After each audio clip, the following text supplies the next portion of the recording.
Cette salle est particulière parce qu'on peut quasiment tout y faire, donc tant sur le plan culturel que sportif. Pour accueillir ces grands événements dans de meilleures conditions, il y a une partie hôtellerie, restauration qui est attenante à cet équipement.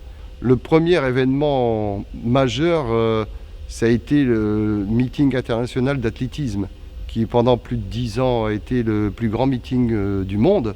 On a fait la Fed Cup de tennis, il y a quelques années, qui était un défi à relever également, avec un terrain en terre battue réalisé par le personnel de Roland-Garros. Une première mondiale avec un triathlon en salle. On a installé une piscine de 25 mètres sur 15, avec 1,20 m de hauteur et donc 540 mètres cubes d'eau. 3 couloirs réservés pour le vélo et 3 couloirs réservés pour la course. Du trial moto en salle, des concerts très rapidement avec les plus grandes stars de la planète. Il y a également de grands salons qu'on peut faire de tout type. On peut dire que dans cette salle, quasiment tout est possible.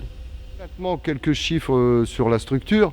Donc, elle se situe sur un espace de 9 hectares avec 1200 places de parking. La structure en elle-même fait 35 000 m² avec des espaces de tout type répartis sur l'ensemble.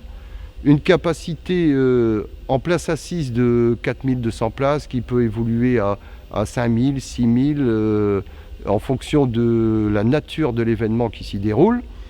Également une capacité en concert qui peut aller jusqu'à 14 000 personnes. L'aventure Vivalet, qui est une belle aventure, et qui a été déclenchée avec l'arrivée du Louvre. Ce genre de structure, tout comme l'a été le Stade Couvert en son temps, sont des déclencheurs. Des déclencheurs qui font naître chez des investisseurs potentiels tous ces atouts. Un chef d'entreprise a tout intérêt à venir nous rejoindre dans ce triangle d'or que représente Londres, Paris, Bruxelles. Ensuite, il y a du foncier à disposition avec une capacité de parking importante et tous les accès routiers, autoroutiers nécessaires. La proximité de Paris est un des atouts aussi pour cette région.